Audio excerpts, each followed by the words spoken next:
অনেক সময় কিন্তু অনেক ফ্লেভারের কেক খেতে ইচ্ছা করে, কিন্তু আমাদের বাসায় কিন্তু ওভেনটা আর বিটারটা অ্যাভেলেবেল থাকে না।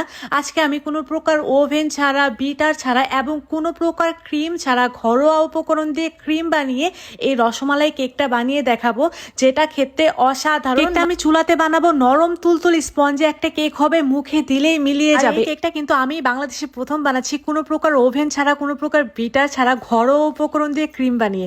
আচ্ছা যাই হোক, রেসিপিতে চলে যাই। প্রথমে দেখতে পাচ্ছেন আমি একটা বাটি নিয়ে নিয়েছি। বাটিটা পুরাই শুকনো থাকবে, বাটিতে কোনো পানি থাকা যাবে না। এবং এখানে আমি 3টা ডিমের সাদা অংশ নিয়েছি, আর সাদা অংশের সাথে কিন্তু কোনো প্রকার কুসুমই অ্যাড করা যাবে না। জাস্ট 3টা ডিমের সাদা অংশটাই নিতে হবে। এর মধ্যে যদি সামান্য একটু কুসুম পড়ে যায় তাহলে কিন্তু হবে না, জাস্ট সাদা, একদম ফ্রেশ সাদা অংশগুলোই নিতে হবে। তারপরে এখানে আমি 1 কাপ চিনি দিয়ে দিচ্ছি, অর্থাৎ হাফ কাপের একটু বেশি চিনি এখানে আমি অ্যাড করব।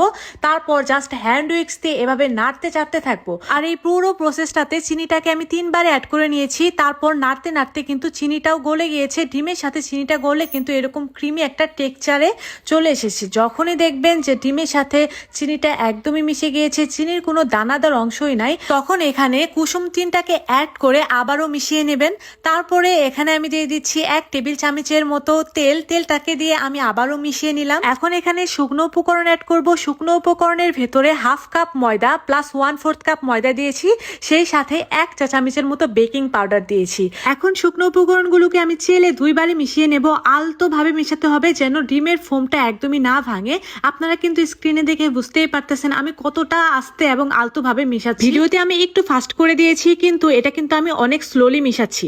যাই হোক, হ্যান্ড উইক্স দিয়ে মেশানোর পরে এখন একটা স্প্যাচুলা দিয়ে খুব ভালোভাবে মিশিয়ে নেব। 6 ইঞ্চি একটা স্কোয়ার শেপ মোল্ড নিয়ে নিয়েছি। মোল্ডের নিচে তেল ব্রাশ করে একটা কাগজ বিছিয়ে দিয়েছিলাম। তারপর বেটারটুকুকে ঢেলে দিয়ে একটা কাঠি দিয়ে সব জায়গায় সমান করে নিলাম। চুলায় একটা হাঁড়ি বসিয়ে দিয়েছি, আর হাঁড়িটাকে আমি 5 মিনিটের মতো গরম করে নিয়েছি। তারপর স্ট্যান্ড দিয়ে কেকের মোল্ডটাকে দিয়ে আমি প্রথমে একটা ঢাকনা দিয়ে ঢেকে দিয়েছি, পরে আরো একটা ঢাকনা দিয়ে ঢেকে দিয়েছি যেন কোনো প্রকার বাতাসই না বের হয়। এখন এটাকে আমি 25 মিনিটের মতো জাল দিয়ে নেব। 25 মিনিট পর আমার কেকটা কিন্তু মাশাআল্লাহ একদমই হয়ে গিয়েছে।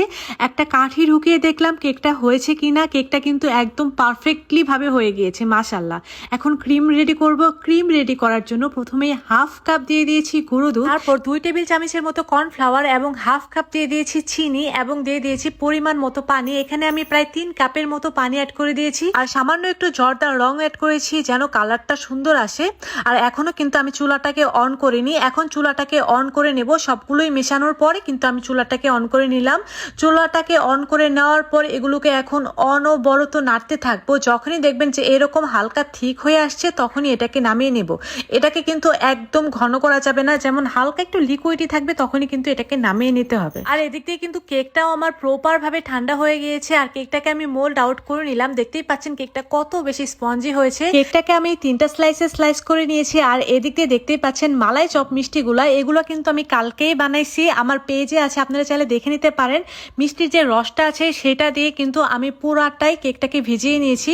তারপর আবারও দিয়ে দিয়েছি সেই আমার বানানো ক্রিম। ক্রিমের পরে আবারও একটা লেয়ার দিয়ে দিয়েছি। তারপরে কিন্তু আমি আবারও সেই মিষ্টির রসটাকে একদম কেকের উপরে দিয়ে দিলাম যেন কেকটা প্রপার ভাবে মিষ্টির রসেই ভিজে যায়। কেকের 3টা স্লাইস থেকে একটা স্লাইস দিয়ে আমি খুব ভালোভাবে ব্লেন্ড করে নিয়েছি। ব্লেন্ড করার পরে কেকের যে 4 দিক আছে ওই দিক দিয়ে খুব ভালোভাবে লাগিয়ে দিলাম, এতে করে কেকটা দেখতে অনেক বেশি সুন্দর লাগবে। এখন মিষ্টিগুলোকে খুব ভালোভাবে গুঁড়া দুধে কোট করে নিলাম, এতে করে দেখতে খুবই সুন্দর লাগবে। মিষ্টিগুলোকে সবগুলোই আমি কেকের উপরে বসিয়ে দিয়েছি। উপর দিয়ে আমি কিছু পেস্তা বাদাম আর রোজ প্যাটেল দিয়েছি, এতে করে কেকটা দেখতে অনেক বেশি সুন্দর লাগবে। দেখতেই পাচ্ছেন কেকটা কত বেশি লোভনীয় লাগতেছে মাশাআল্লাহ। আর আপনারা যারা আমার কাছে বেকিং কোর্স করতে চাচ্ছেন তারা কিন্তু অবশ্যই আমাকে ইনবক্স করবেন। আমি কিন্তু বেসিক বেকিং শেখাই। রেসিপি ভালো লাগলে রেসিপিটা কিন্তু অবশ্যই আপনাদের টাইম লাইনে শেয়ার করে রাখবেন যেন পরবর্তীতে রেসিপিটা দেখে বানাইতে পারেন।